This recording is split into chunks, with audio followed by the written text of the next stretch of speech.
What is going on, guys? Liza over here at Pantry Creations Farm. Welcome back to my channel.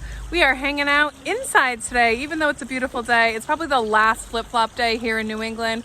We are going in the kitchen. We're gonna get some cranberries preserved. I'm sure cranberries are in the stores around everyone at this time, and so I'm gonna encourage you to get some on your shelf. I bought the last 3 bags of cranberries that they had at our store, and it's gonna make 6 quarts. And so make sure you grab some extra cranberries when you're at the store so that you can do this too. The first step in doing this is deciding what kind of syrup you want to use. You can do anything from very light to heavy, and you can use corn syrup, corn cob syrup, or honey.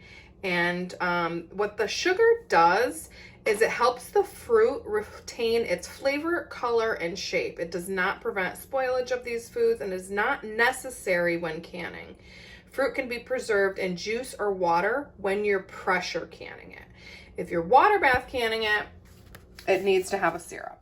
Here's the recipe we're using today from the National Center of Home Food Preservation. And if your elevation is higher than mine, you're gonna need to add more time. Now, before we get started loading the jars, you wanna make sure that you have sterile jars and that you have washed cranberries. So once your berries are clean and your jars are sterile, you can get going. And at that point, your jars are gonna be hot.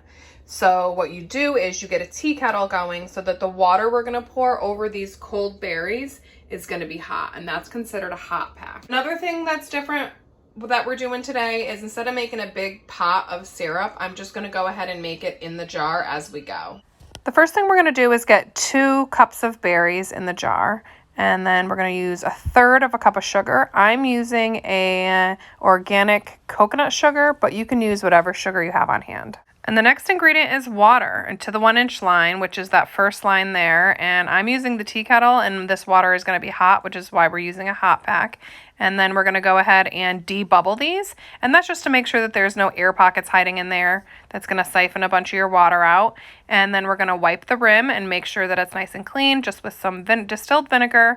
And then we're going to get the lids on fingertip tight. You don't want to over tighten those. And then we're going to add a step here, and that is shaking it. And the reason I'm doing this is because if you don't, that sugar tends to crystallize on the bottom of your jar, and it's really hard to incorporate into the jar once it's crystallized. So we're just going to go ahead and eliminate the hardness later and just get them shaken up. Once you make this, you're going to want to let it sit on your shelf for a good 4 weeks before all of the cranberries, all of the flavor and color is leached into the water. I wanted to give you guys a couple ways to use the actual cranberries to be as low waste as possible with this recipe. So once you drink the juice, you can take the cranberries and put them in a bag and throw them in the freezer. And they'll be great as a snack, or you can throw them in smoothies.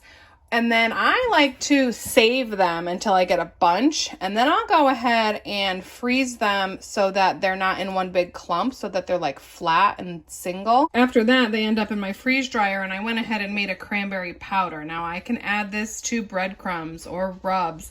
I can still add this to my seltzer and smoothie. I can make nice cranberry vinaigrette by adding a little bit to this, or you can just go ahead and eat it as a snack. I had to heat up a second tea kettle, and it allowed me to go and get some of the other stuff I needed to get done. So for me, I am pressure canning this, so I'm gonna go ahead and get this going. If you were Waterbath canning it, you would want the water to be up to 2 inches over the top of these for it to get a good seal.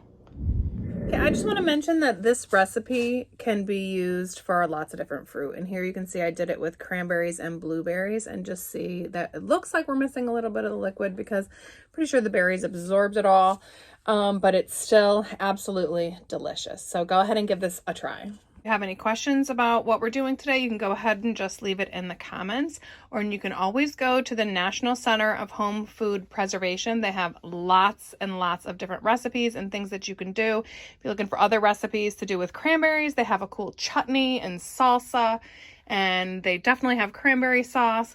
So go ahead and check them out and see what they have over there.